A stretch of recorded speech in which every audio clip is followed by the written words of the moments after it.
आज मैंने ट्राई किया एक न्यू ड्रिंक जिसका नाम था काला खट्टा। इतना मज़ा आया कि क्या ही बताऊं। जय श्री वाला जी सभी को। आज का मेरा डे स्टार्ट हुआ जीरा वाटर के साथ, जो कि था डे 5 पर 2 दिन बीच में मैंने नहीं लिया था, स्किप कर दिया था। आज बारी थी हलवा बनाने की, क्योंकि मेरे कान्हा जी और हनुमान जी को आज हलवे का भोग लगना था। और किशमिश मैं आपके सामने धो के इसलिए डाल रही हूँ, फिर आप बोलोगे कुछ धोया नहीं, ऐसे ही डाल दिया सब कुछ। कढ़ाई के ढक्कन को बनाई अपनी ढाल और हलवे में डाल दिया पानी, क्योंकि हलवे में पानी डालते वक्त ना बहुत ज्यादा छींटे उड़ते हैं अपने पे और गैस के इधर उधर बहुत आ जाते हैं, फिर सफाई बहुत करनी पड़ती है। तो इसलिए पहले से ही प्रिकॉशंस ले लो और सफाई इतनी करनी ही ना पड़े। आज हलवे में ऐड किया था मैंने जैगरी पाउडर। डाइट का नहीं ध्यान रखना था, बस ये ध्यान था कि चीनी खत्म थी, तो इसलिए जैगरी पाउडर ही डालना पड़ा। आज ब्रेकफास्ट में लिए थे मैंने 2 फ्रूट और फिर हम रेडी हुए। हमें जाना था सैलून, क्योंकि ना हमें जाना है चौकी में, हमें माता रानी ने बुलाया है। आज स्पेशल ये था कि हम चारों ही गए हुए थे सैलून। रवि अपना काम करा रहे थे, चारू अपना, और मेरे हेयर्स का तो चल ही रहा है पिछले 2-3 दिनों से। सबको अपने हेयर सेट करवाने थे और मेरे तो बालों का जैसे कि मैंने बताया कि चल ही रहा है। यहाँ मेरे हेयर्स पे ज्यादा जोर था, बाकी सब अपना अपना कोई ना कोई काम करा ही रहे थे, क्योंकि टाइम पास भी करना था। मुझे लगने थे 2 घंटे। फाइनली मेरे बालों में सब कुछ हो चुका था। और कैसे लग रहे हैं प्लीज़ कमेंट करके भी बताना, मतलब अच्छे लग रहे हैं या नहीं लग रहे।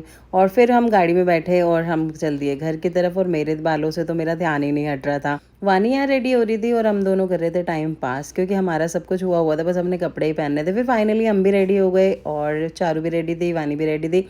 हम पहुंचे सीधा माता रानी की चौकी में, क्योंकि आज ये था दरबार, आज ये कोई बैंकेट नहीं था। एंट्री करते ही भक्ति का माहौल था अंदर, सब नाच गाने में लगे हुए थे। और मैंने थोड़ी सी व्लॉग शूट करा थोड़ा सा, मतलब क्योंकि ना यहाँ पर साउंड बहुत था तो कॉपीराइट आने का डर रहता है।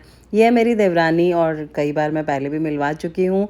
और फिर चारूवानी और हमने मस्ती करी। फिर कुछ खाने की बारी थी, तो हमने यहाँ खाया chilli paneer, honey chilli potato, और भी बहुत कुछ खाया। मैंने ट्राई कर रही थी सब कुछ। फिर मैं आ गई गोलगप्पे के काउंटर पे, जो कि मेरे फेवरेट हैं। फिर माँ पार्वती और भोले बाबा की यहाँ झांकी भी निकली और सबने खूब डांस किया। मतलब बहुत ही भक्ति का माहौल था और बहुत अच्छा भी लग रहा था। फिर मैं बैठ गई थोड़ी देर अपनी देवरानी के साथ बातें बातें करने के लिए। यार हम रहते तो बहुत पास में है, पर ना वो ऑफिस जाती है तो बातचीत जरा कम ही होती है। फिर हम दोनों बैठे चौकी में और यहाँ पर हम कर रहे थे राम नाम की कमाई, जो कि बहुत ज़रूरी है आगे फ्यूचर के लिए। और यहाँ बच्चे भी अपनी मस्ती में थे और हमने भी खूब एंजॉय किया। फिर था डिनर का टाइम, क्योंकि चौकी ओवर हो चुकी थी। डिनर के टाइम में डिनर हो ही नहीं पा रहा था, क्योंकि ना यार इतना स्नैक्स खा चुके थे ना ठूस ठूस के कि क्या ही बताऊँ। मैं फिर आ गई ड्रिंक लेने के लिए अपना काला खट्टा, जो कि मेरा तीसरा ग्लास था। मतलब ग्लास बहुत छोटे छोटे थे, पर फिर भी मैंने पहले कभी इतना पार्टी में ये ड्रिंक नहीं पी है। मुझे बहुत मजा आया। फिर थोड़ा बहुत हम लोगों ने खाना खाया। मैं फिर से ढूंढ रही थी काला खट्टा ड्रिंक, पर मुझे मोहितो मिला, पर मैंने इसी से काम चला लिया। फिर सबको किया बाय बाय और चले गाड़ी की तरफ, क्योंकि यार बहुत थक चुके थे, सुबह से मैं बाहर थी।